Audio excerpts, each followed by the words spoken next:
je bénis Yamami, qui m'invite, je crois, depuis 2 ou 3 ans. Il faut que tu viennes, il faut que tu viennes. Ben, je crois que c'était le bon moment maintenant. Amen. C'était vraiment le bon moment que je vienne. Bon, je suis le titre que nous portons à la Nouvelle Jérusalem de Bruxelles, prédicateur. Donc on nous appelle de prédicateurs. On n'est pas des pasteurs. Je ne suis pas pasteur, je suis prédicateur. Maintenant, par rapport aux 5 ministères, est-ce que je suis apôtre? Je ne le sais pas. Est-ce que je suis prophète? Je ne le sais pas. Est-ce que je suis évangéliste? Je ne le sais pas. Docteur? Je ne le sais pas. Mais je suis serviteur de Dieu. Amen. Et c'est ce qui est important. Donc ne soyez pas gênés. Appelez-moi frère. Amen. De fois à Bruxelles, il y a des gens qui t'appellent pasteur quand tu prêches. Quand tu ne prêches pas, on t'appelle frère. Donc tu ne sais pas comment tu peux te situer. Amen. Donc soyez à l'aise. Appelez-moi frère. Amen. Amen. Voilà. Donc j'ai amené avec moi un recueil qui est un recueil assez important. C'est un cours que l'évêque a fait pour les nouvelles églises qui commencent. Le titre, c'est « Bâtir sur le roc ». Il parle de fondation dont chaque croyant doit avoir. Chaque croyant doit avoir dans sa marche avec le Seigneur des fondations, des éléments de sa fondation. Et le premier élément de la fondation d'un croyant, donc le titre de l'ouvrage, c'est celui-ci, c'est « Bâtir sur le roc ». Bâtir sur le roc. Le premier élément dont un chrétien doit avoir dans sa marche avec le Seigneur, c'est premièrement de connaître la parole de Dieu. De connaître la parole de Dieu. Le deuxième élément, c'est de connaître c'est quoi la repentance. Le troisième élément, c'est d'être calé au niveau de ce quoi naître de nouveau. Quand on te dit je suis né de nouveau, ça signifie quoi? Le quatrième élément, c'est de comprendre c'est quoi la foi en Dieu. Le cinquième élément, c'est la compréhension des baptêmes. C'est quoi le baptême d'eau? C'est quoi le baptême du Saint-Esprit? C'est quoi être baptisé du feu? De comprendre tout cela. Le sixième élément, c'est de comprendre la doctrine sur l'imposition des mains. C'est quoi l'imposition de mains? Pourquoi on doit imposer les mains? Quand on doit imposer les mains? Et qui doit imposer les mains? Le septième élément, c'est sur la résurrection des morts. C'est quoi la résurrection des morts? C'est quoi notre espérance en tant que chrétien après cette vie? Le huitième élément, c'est le jugement éternel. C'est quoi le jugement éternel? Et le neuvième élément, le dernier, c'est les principes de la prière. C'est quoi la prière? Pourquoi il faut prier? Quand il faut prier? Comment il faut prier? Donc c'est tout un recueil qui, dont le titre est « Bâtir sur le roc », qui nous donne les différents éléments pour avoir une foi chrétienne stable. Et aujourd'hui, je vais juste me limiter sur le premier élément dont on a parlé tout à l'heure. Qu'est-ce que la parole de Dieu? Qu'est-ce que la parole de Dieu? Dans la description de ce que la parole de Dieu, il y a un premier trait de caractère de la parole de Dieu qui dit ceci, que la parole de Dieu est la lumière. Et la lumière qui éclaire dans les ténèbres, qui apporte la révélation, qui apporte la connaissance, qui révèle Dieu, qui révèle Jésus, qui révèle le plan de Dieu pour nos vies. Donc je vais me limiter à cela, la parole de Dieu est la lumière. Et maintenant, avec le texte que je choisis aujourd'hui, avec la grâce du Seigneur, nous allons petit à petit comprendre, tant soit peu, la notion de lumière de la parole de Dieu. Dès lors, le titre de ma prédication du jour, je la tire de Romains chapitre 1er. Tout le monde a sa Bible, je suppose. Donc on va vraiment parcourir la Bible aujourd'hui. Romains chapitre 1er.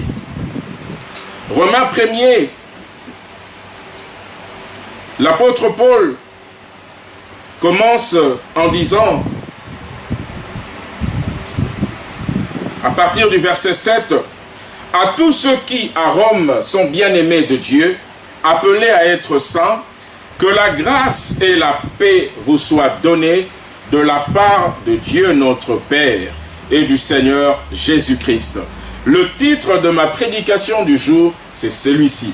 Que la grâce et la paix vous soient données de la part de notre Dieu et du Seigneur Jésus-Christ. Deux points. Veux-tu être l'apôtre Paul de temps moderne? C'est une salutation de l'apôtre Paul. Quand vous parcourez toutes les épîtres de Paul, cette salutation revient toujours. Donc c'est pour vous dire aujourd'hui, la Nouvelle Jérusalem de Kertenberg, je viens vous apporter les salutations. Les salutations de l'Église mère et les salutations de notre Seigneur Jésus. Et ces salutations-là, que la grâce et la paix abondent dans la vie de chacun d'entre nous et dans la vie de l'Église. Mais c'est quoi la grâce du Seigneur? C'est quoi la grâce? Si nous prenons Romains, nous restons dans Romains, nous allons passer beaucoup de temps. Romains 3, 23. Romains chapitre 3, 23. Nous dit ceci. Car il n'y a pas de distinction, tous ont péché et sont privés de la gloire de Dieu. L'apôtre Paul dans Romains nous dit que tous les hommes ont péché. Et la conséquence de ces péchés-là, ils sont privés de la gloire de Dieu. La gloire dont on parle ici, c'est le terme kavod. Le terme kavod en hébreu qui signifie « ils sont privés de la présence tangible de Dieu ». De l'immanence de Dieu, ça veut dire de l'intervention de Dieu dans leur vie. Puisqu'ils sont péchés, ils ont barré la possibilité à Dieu d'agir dans leur vie. Ce n'est pas la Shekinah de Dieu, la Shekinah c'est la présence de Dieu qui est dans le monde. Personne ne peut chasser la présence de Dieu dans le monde. Satan ne peut pas le chasser parce que c'est Dieu qui a créé le monde. Tout ce qui est créé par Dieu a la vie de Dieu, a la présence de Dieu. Personne ne peut chasser la Shekinah de Dieu. Mais la kavod de Dieu, c'est le péché qui la chasse. La présence tangible de Dieu, l'immanence de Dieu, qui donne à Dieu la possibilité d'intervenir dans la vie de quelqu'un, c'est le péché qui l'empêche. Et dès lors, l'apôtre Paul dit, tous ont péché et sont privés de la gloire de Dieu. Dans Genèse chapitre 1er, verset 27, on nous parle de la chute d'Adam. Comment Adam a désobéi au Seigneur et en conséquence de cela, Dieu l'a chassé avec Ève du jardin.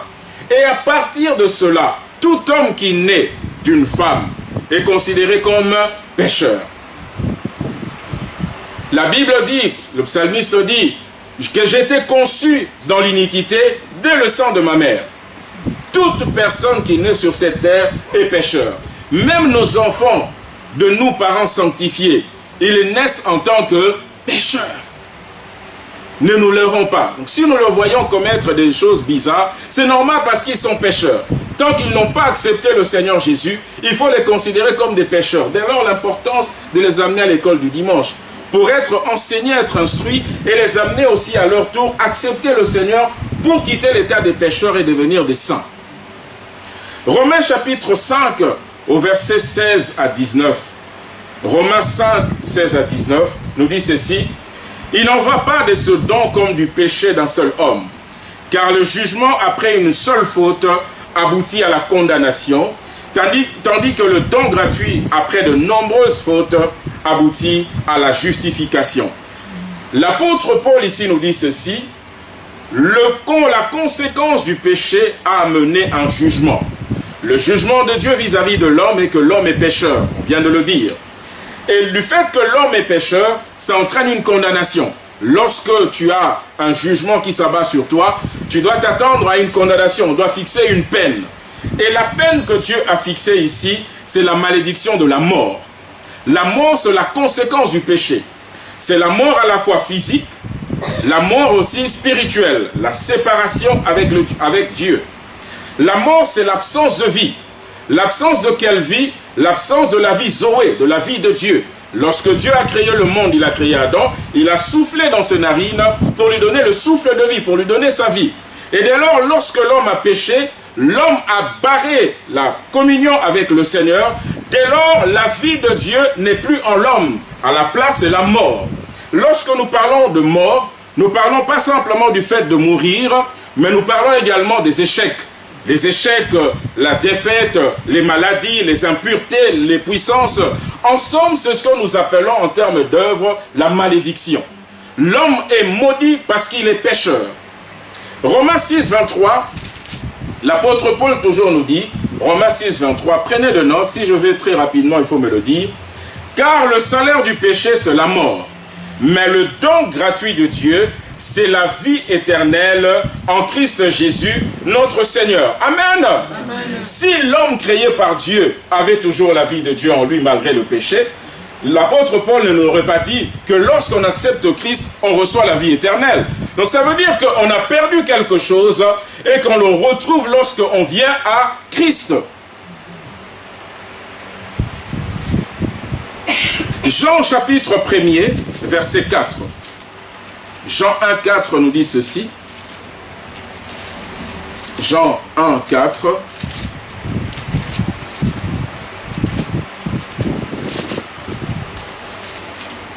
Ça me permet aussi un peu de m'étasser. Alléluia.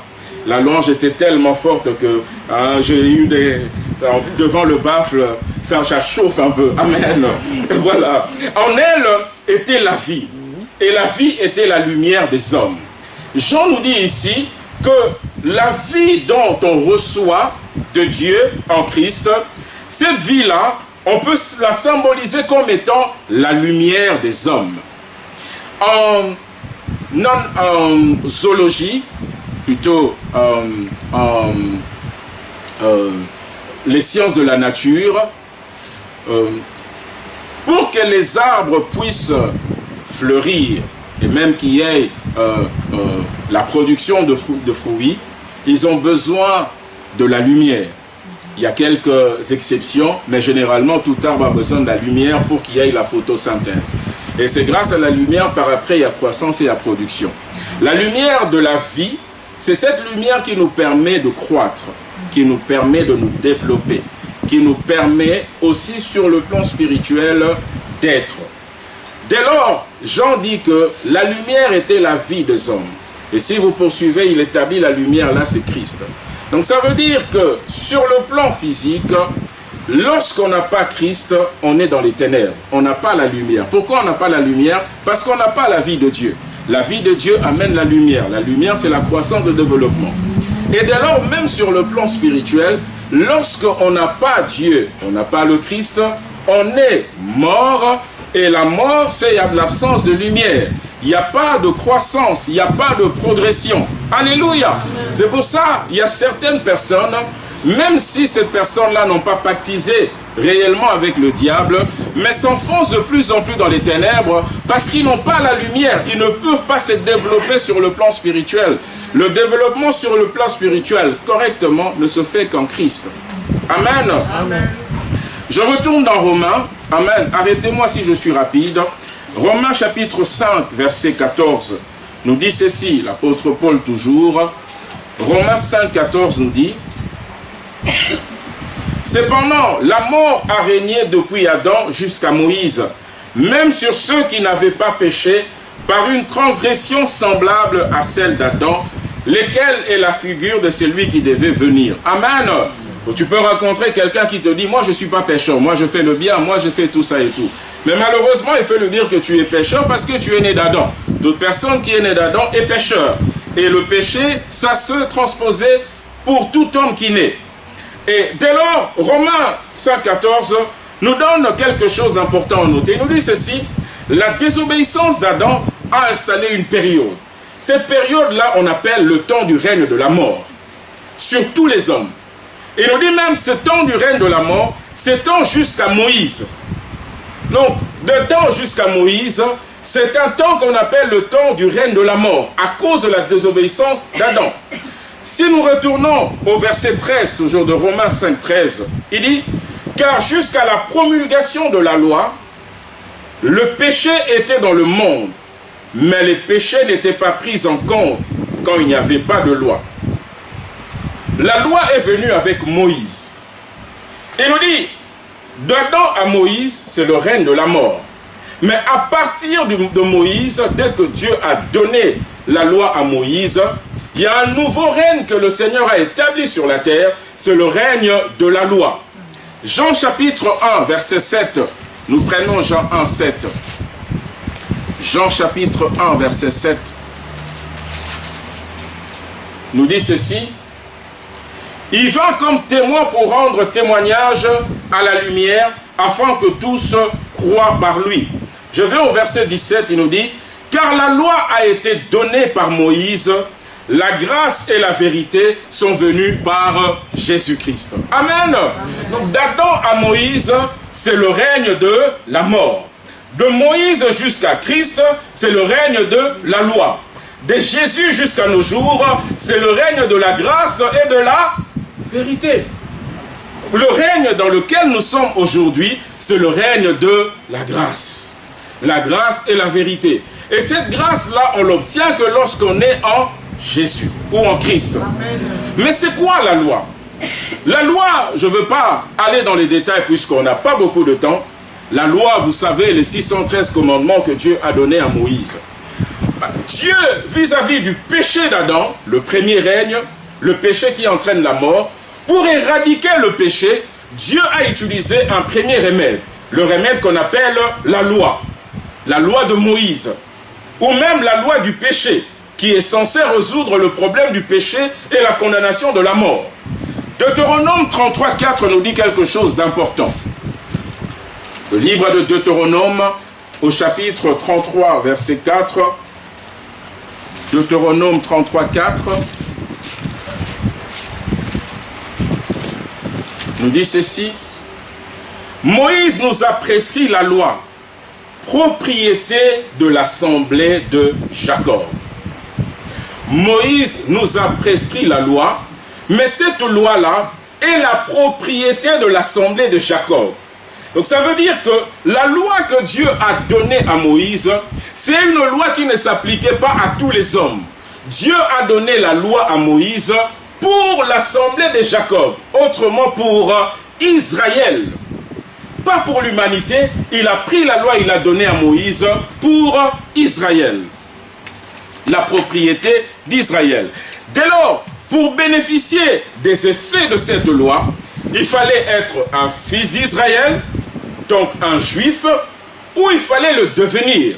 C'est pour ça, à l'époque même, depuis toujours, même à l'époque du Seigneur Jésus, les Juifs évangélisaient pour apporter la loi aux nations et que les nations deviennent des Juifs, à leur tour qu'ils soient soumis à la loi de Moïse. Nous voyons cela par exemple dans Actes chapitre 15. Actes chapitre 15. Actes chapitre 15 au verset 5. On nous dit ceci. Acte 15, 5. Alors quelques-uns du parti des pharisiens qui avaient cru se levèrent et dirent qu'il fallait circoncire les païens et leur commander d'observer la loi de Moïse, pour qu'eux aussi aient les bénéfices de la loi. Et même les évangélistes juifs, on les appelle de judaïsants.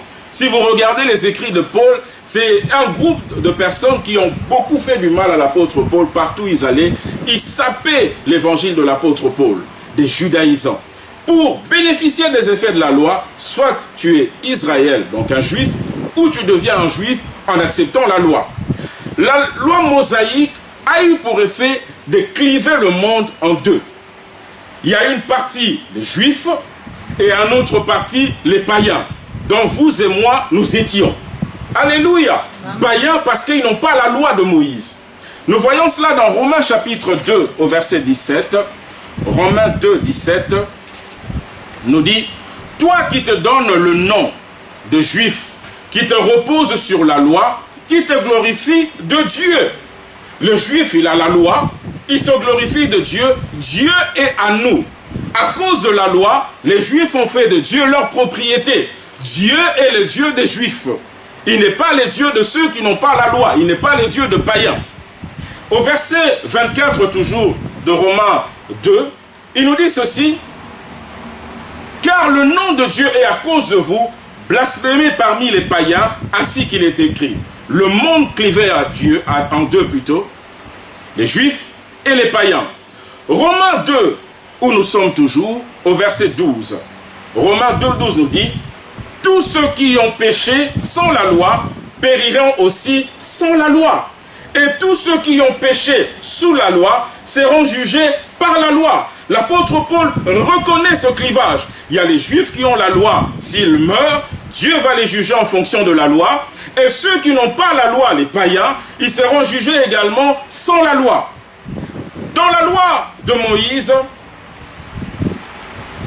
on nous dit ceci, l'apôtre Paul nous dit, les païens qui n'ont pas la loi de Moïse, ils ont une loi que Dieu a donnée, une loi intérieure. C'est la loi du bien et du mal. Romains chapitre 7, verset 21, Romains 7, 21, il nous dit, « Je trouve donc cette loi pour qui veut faire le bien, le mal est présent à côté de moi. Dans chaque être humain, il y a la notion du bien et du mal. Chaque personne sait quand elle fait le bien, c'est bien ce que je fais, ou quand on fait le mal, c'est mal ce que je fais. Quelles que soient les cultures, quelles que soient les nations, même chez les pygmées, la notion de tuer la vie est sacrée. Tu tues une personne, tu es considéré comme coupable. Alléluia. Qu'est-ce qui leur a enseigné cela? La loi intérieure, la loi du bien et du mal. Tu vas voler ce qui ne t'appartient pas, tu vas dans toutes les cultures. C'est quelque chose qui est répréhensible. Tu prends la femme d'autrui, quasiment dans toutes les cultures, c'est quelque chose qui est répréhensible. Qui leur a dit cela? C'est la loi intérieure, la loi du bien. Et si ces personnes-là meurent en étant comme elles sont, Dieu va les juger en fonction de la notion du bien et du mal qu'ils connaissaient, mais que malheureusement, personne n'est capable de faire le bien à 100%. Une seule exigence pour la loi de Moïse, nous voyons cela dans Deutéronome 28. Vous connaissez Deutéronome 28, hein, où on parle de la liste des bénédictions de 1 à 14, et à partir de 15 jusqu'à la fin, on parle de la liste de malédictions. Une seule exigence pour la loi de Moïse, c'était de pratiquer la totalité des commandements que Dieu a prescrits à l'homme. Tous les commandements. Ça commence même par la condition. Si. Elle est conditionnelle. Si tu fais ceci, voilà ce que tu auras. Si tu ne fais pas ça, voilà ce qui va t'arriver. Une loi qui est conditionnelle, même une loi qui est proportionnelle. Toi-même, tu peux proportionner ta bénédiction. Amen. Si je fais ça, j'aurai ça. Si je ne fais pas ça, je n'aurai pas ça. Alléluia. Amen. Tu peux proportionner ta bénédiction. Et c'est la loi des œuvres. C'est la loi de la méritocratie, des récompenses. Je fais, je reçois. Je ne fais pas, je ne reçois pas. Mais la faiblesse de cette loi, Galates chapitre 3 nous le dit. Galates 3, 10 nous dit ceci. Galates 3, 10 nous dit: tous ceux en effet qui dépendent des œuvres de la loi sont sous la malédiction, car il est écrit: maudit soit quiconque n'observe pas tout ce qui est écrit dans le livre de la loi pour le mettre en pratique. Alléluia. On te dit, vous qui avez la loi, vous qui prétendez avoir Dieu avec vous, vous avez fait de la loi sa propriété. Vous avez l'obligation de la pratiquer en totalité. Les 613 commandements, il faut les faire.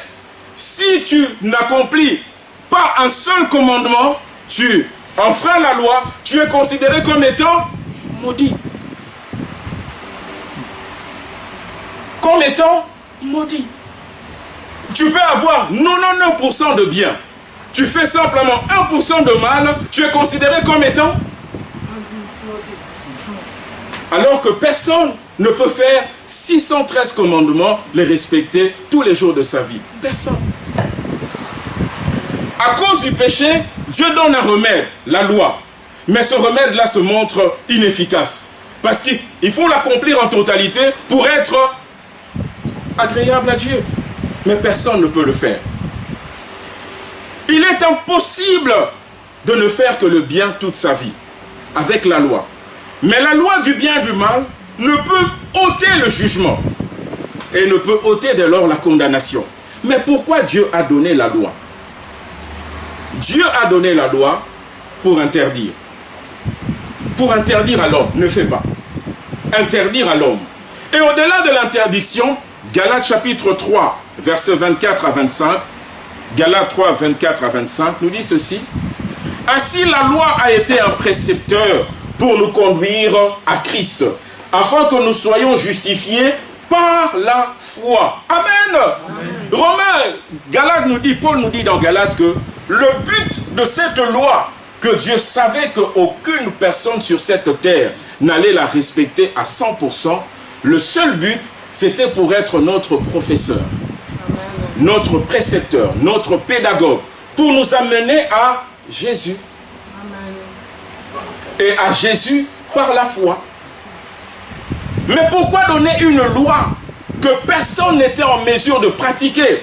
Les raisons de la loi de Moïse, nous venons de montrer la première raison, c'est de révéler le péché de l'homme.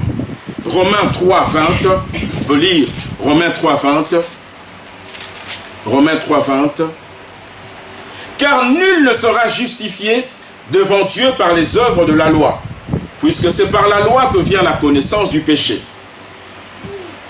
Il dit, le but de la loi, Dieu a donné à la loi que personne ne pouvait respecter à 100% pour révéler le péché. Révéler à l'homme le péché.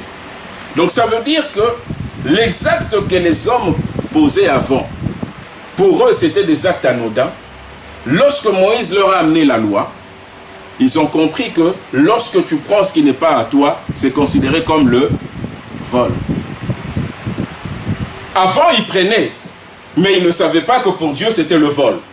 Coucher avec la femme d'autrui, c'est considéré comme étant l'adultère. Avant, ils ne le savaient pas.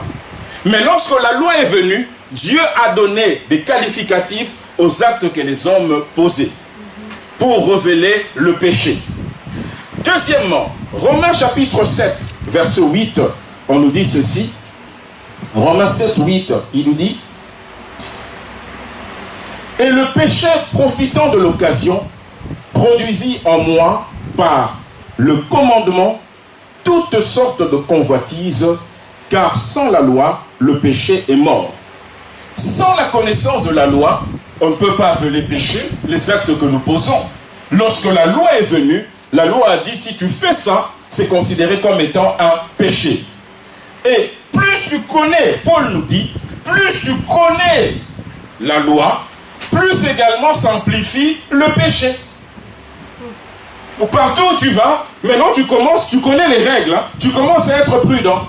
Donc si je regarde de travers une femme, c'est un péché. Si je prends ce qui n'est pas à moi, c'est un péché. Partout. Parce que maintenant tu sais la loi. Plus tu connais, plus le péché s'amplifie. Plus la connaissance du péché s'amplifie. Et nous continuons encore, je ne vais pas anticipativement. Hein. Donc plus tu connais et tu t'attardes sur la loi, plus les convoitises du péché vont s'acharner sur toi. Plus tu étudies, tu parles du péché, plus tu lui donnes vie et de l'autorité sur toi. Le résultat, plus de péché égale la mort. Tu donnes vie et puissance à ce que tu penses tout le temps. Tu donnes vie et puissance à ce que tu penses tout le temps. Les Juifs avaient la loi. Ils pensaient à la loi. Les pharisiens avaient la loi. Mais si vous allez dans le livre de Tite, lorsque Paul montre à Tite comment choisir les anciens, il dit à Tite, il y a en effet parmi ceux de la circoncision beaucoup d'indisciplinés. Malgré qu'ils ont la loi qui a établi la circoncision, ils ne sont pas pour autant disciplinés. Paul dit, il y a beaucoup d'indisciplinés. Autrement dit, il y a beaucoup de pécheurs parmi ceux qui prétendent avoir cette loi-là. Le Christ même leur disait à des pharisiens, race de... Mais pourtant, ils avaient la loi. Il leur a dit, vous croyez trouver la formule de la connaissance et de la piété, mais vous avez omis que cette loi-là parle de moi. Dieu a enfermé l'homme dans la loi pour l'amener à comprendre que sans Dieu, tu ne peux rien faire dans ce monde. Amen. Romains 7, 25 nous dit, grâce soit rendue à Dieu par Jésus-Christ, notre Seigneur. Ainsi donc, par mon intelligence, je suis esclave de la loi de Dieu, tandis que par ma chair, je suis esclave de la loi du péché. La loi de Moïse, la loi du péché, nous rend comment? Esclaves. ce n'est pas la loi de la liberté, c'est la loi de l'esclavage. Parce que maintenant, tu fais attention aux actes que tu poses, à ce que tu dis, parce que tout ce que tu poses comme acte ou déclaration doit être jugé par rapport au commandement de la loi. Donc, il n'y a plus de liberté. Tu deviens esclave. Romains 7, 24, je continue. Il dit, malheureux que je suis, qui me délivrera de ce corps de mort? Paul le dit, hein, ce péché qui me rend esclave, qui est amplifié en moi plus que je le connais, de plus en plus je m'enfonce. Paul crie dans Romains 7, 24, qui me délivrera? Cette loi qui était censée me donner la vie de Dieu et m'ôter la mort spirituelle, cette loi devient un poids pour moi, m'amène à être esclave. Le bien que je veux faire, je n'arrive pas à le faire. Le mal que je déteste, c'est ce que je fais. Mais qui me délivrera de cette chair, de ce corps, puisque la loi, elle est impuissante de me libérer?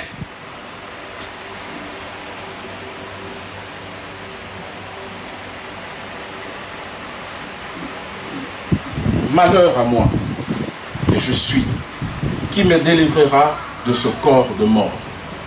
Voyez, le cheminement de la loi que Dieu a donnée à l'homme, spécialement à Israël, c'était pour amener tout homme à ce cri.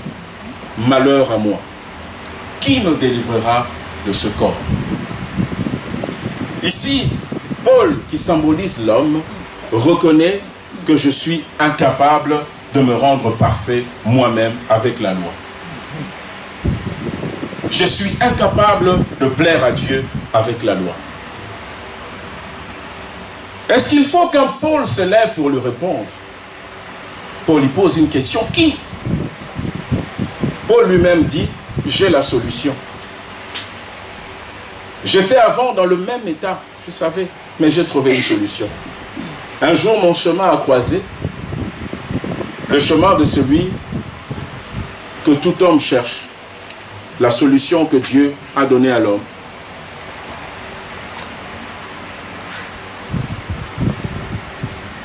Grâce soit rendue à Dieu par Jésus-Christ, notre Seigneur.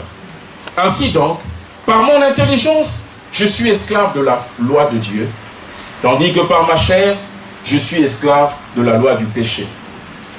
Paul nous donne la réponse.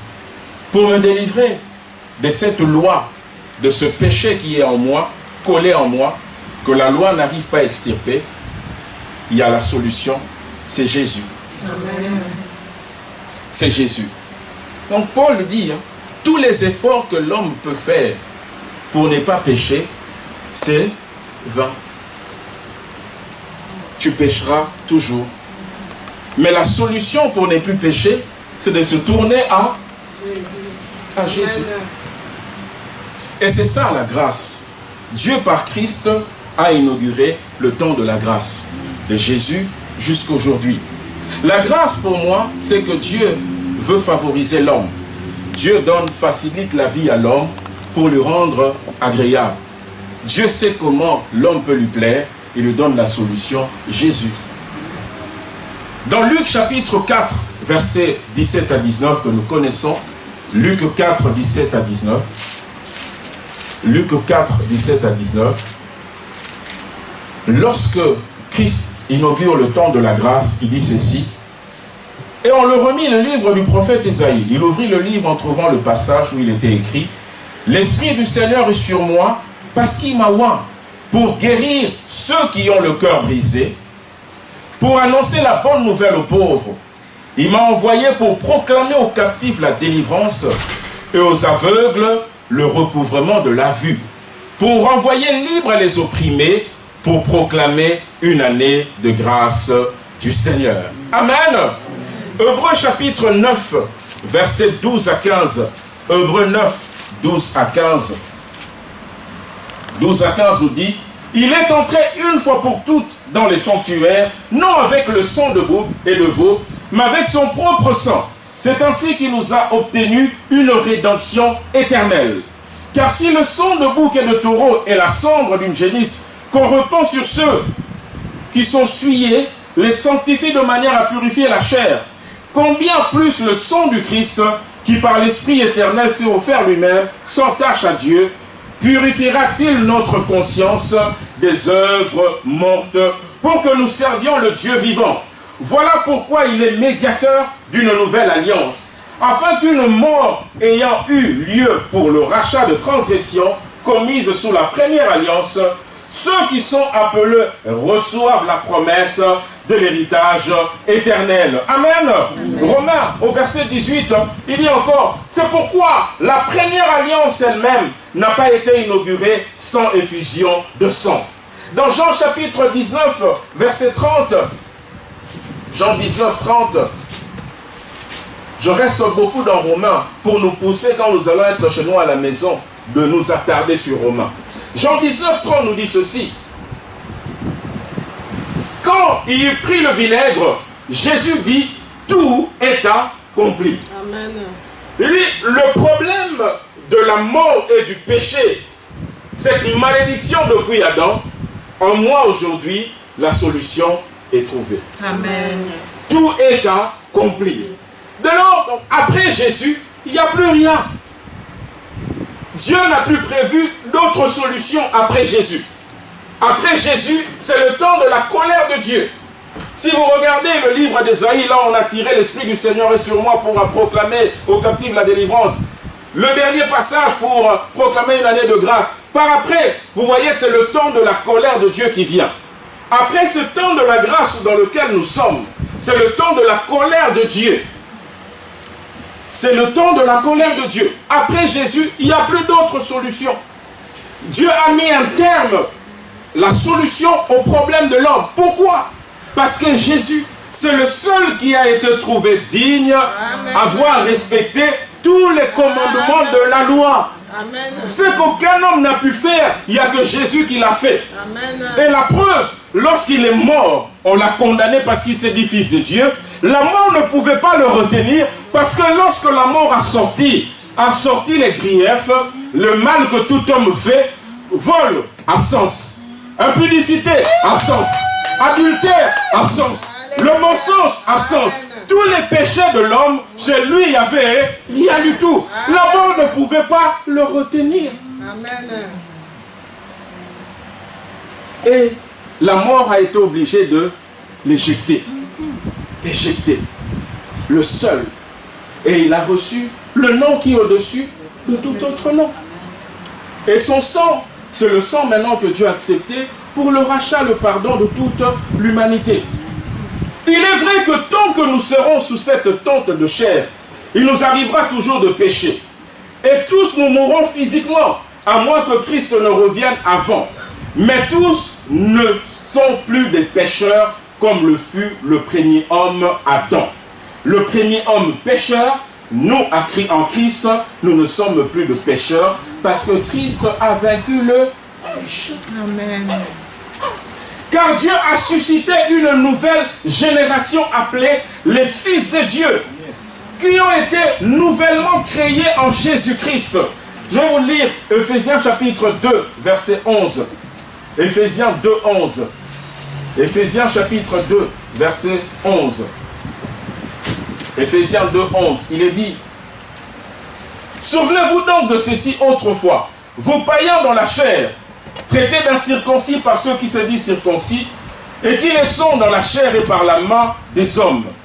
Au verset 10, il dit, car nous sommes son ouvrage, nous avons été créés en Christ Jésus pour des œuvres bonnes. Amen. Je veux m'arrêter là, je veux vous le lire calmement. Il dit, car nous sommes son ouvrage, Ephésiens 2, 10, nous avons été créés en Jésus.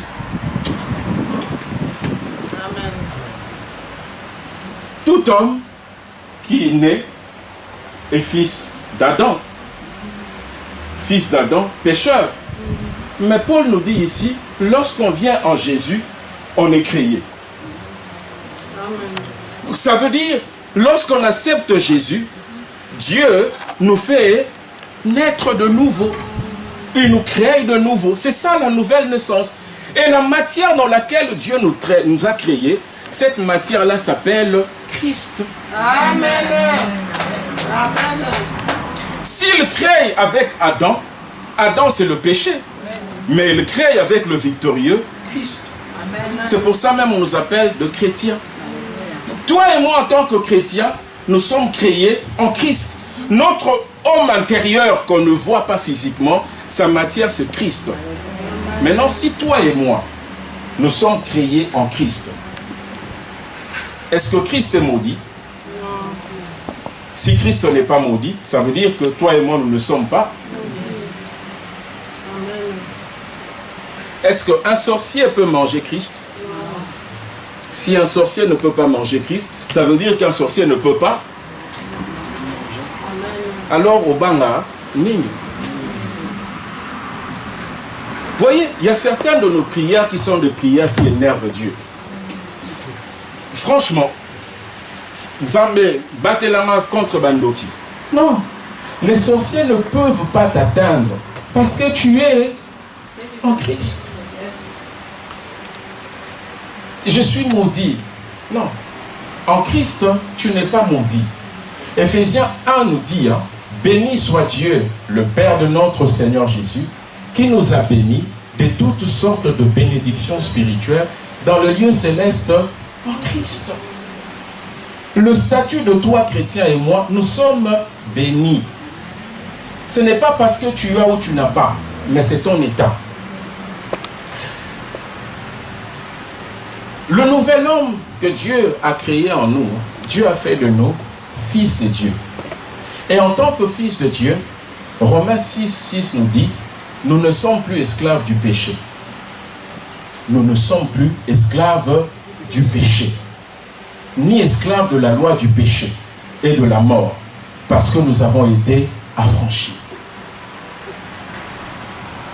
Il dit dans Romains 8:2 que désormais dans chacun d'entre nous, il y a une nouvelle loi qui règne. C'est la loi de l'esprit de vie en Jésus. La loi de l'esprit de vie en Jésus. Et l'esprit dont on parle ici, c'est avec le grand E. Donc dans chacun d'entre nous, Dieu a mis quelque chose de nouveau. Il a mis son esprit. Et c'est son esprit-là, le Saint-Esprit, maintenant qui est appelé à nous conduire. À nous conduire pour nous rendre agréables au Seigneur. Alléluia. Et Christ a inauguré une nouvelle loi en disant, la loi dont je vous donne ici, c'est la loi de l'amour. Aimez-vous les uns les autres. Il dit, toute la loi est contenue dans ces deux phrases. Tu aimeras le Seigneur ton Dieu de tout ton cœur, de toute ton âme, de toute ta force, et ton prochain comme toi-même. C'est ça la nouvelle loi de la création. On n'est plus obligé de connaître les 613 commandements de la loi de Moïse. On est appelé à marcher dans la loi de l'amour. Est-ce que ce que je fais à mon prochain, j'aimerais qu'on me le fasse à moi ou pas? Amen. Est-ce que ce que je dis, j'aimerais qu'on me le dise à moi ou pas? La loi de l'amour. Lorsque ce nouveau homme créé en Christ s'adresse à Dieu, il parle à Dieu comme mon Père. C'est pour ça la prière de notre Père qui est au ciel.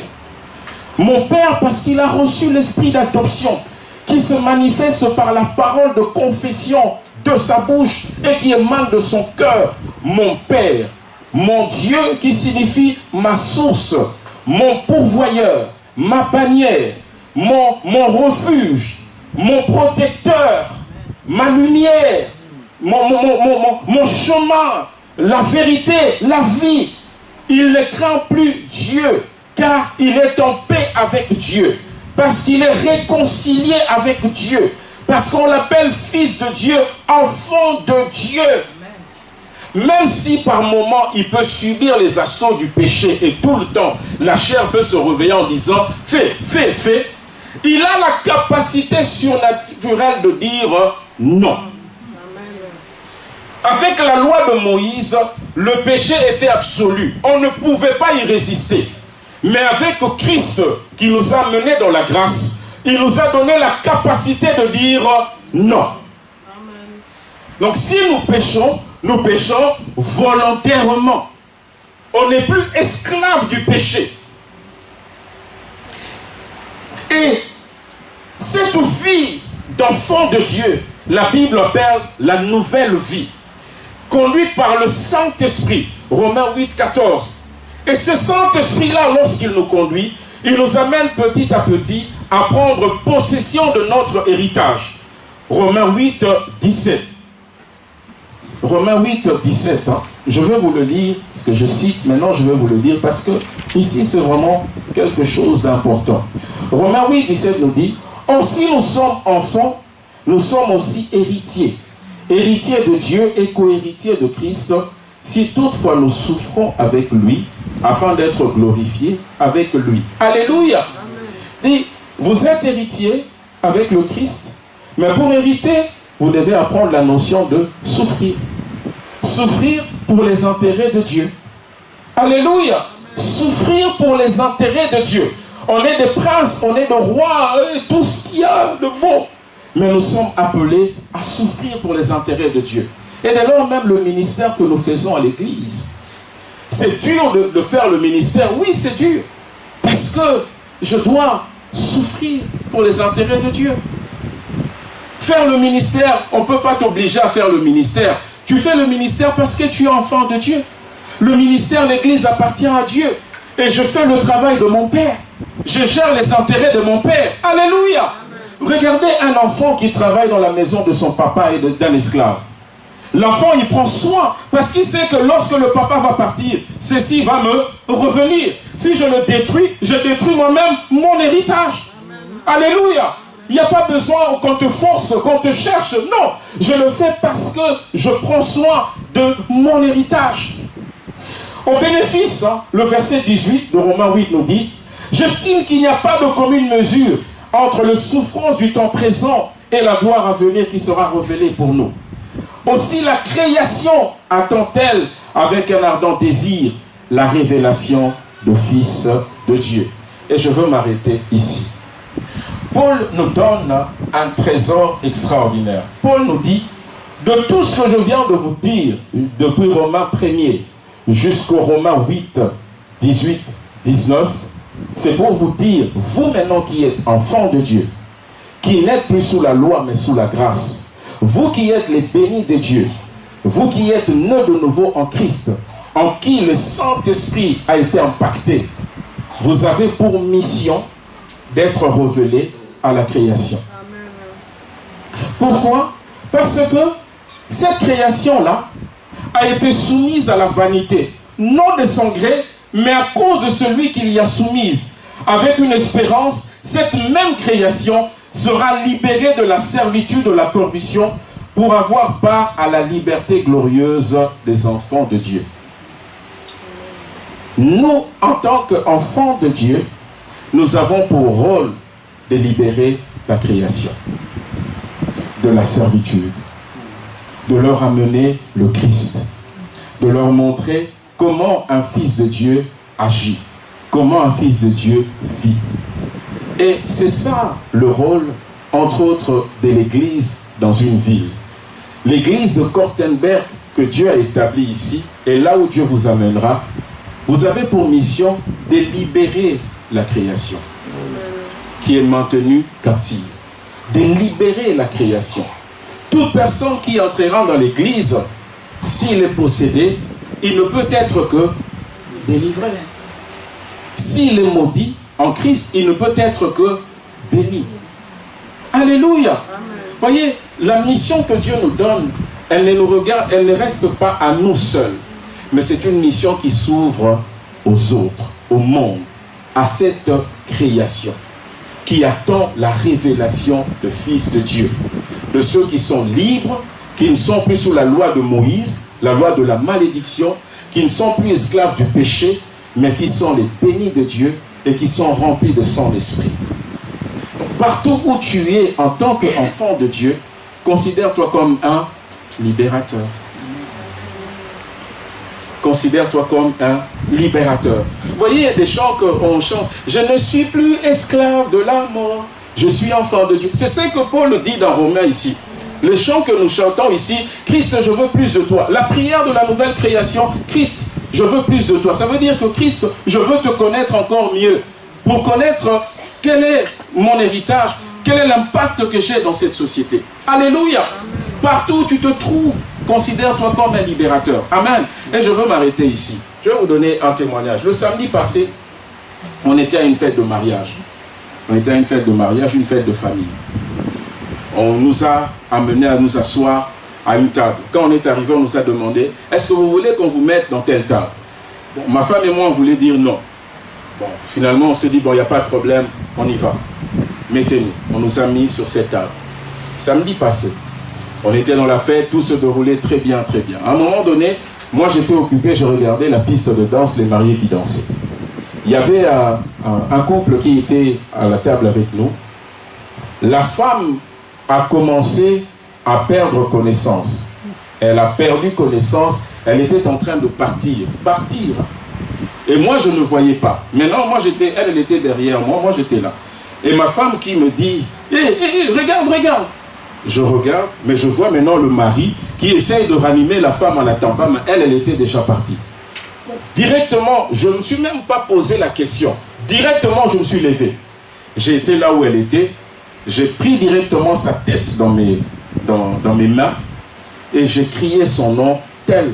Réveille-toi au nom de Jésus. En pleine fête. Hein. Première fois. Réveille-toi au nom de Jésus. Deuxième fois, elle s'est réveillée. Elle s'est réveillée. Amen. Et par là, le Seigneur m'a fait comprendre une leçon. Il me dit, regarde, considère-toi comme un médecin. Un médecin est prêt à tout moment. Il a toujours sa trousse prêt à tout moment. Alléluia. C'est ce que nous sommes dans ce monde. Les libérateurs. Alléluia. Est-ce que là, il fallait intercéder? Est-ce que j'avais gêné 30 jours? Non. J'ai simplement obéi. J'ai vu, j'ai été directement, impose, pas. Et la personne est revenue. Elle m'a avoué, j'étais en train de mourir. Pas 2 fois. Et cela vient de qui? De moi? Non. De Christ. Amen. Amen. Je veux m'arrêter ici. Je veux m'arrêter ici. Amen. Amen.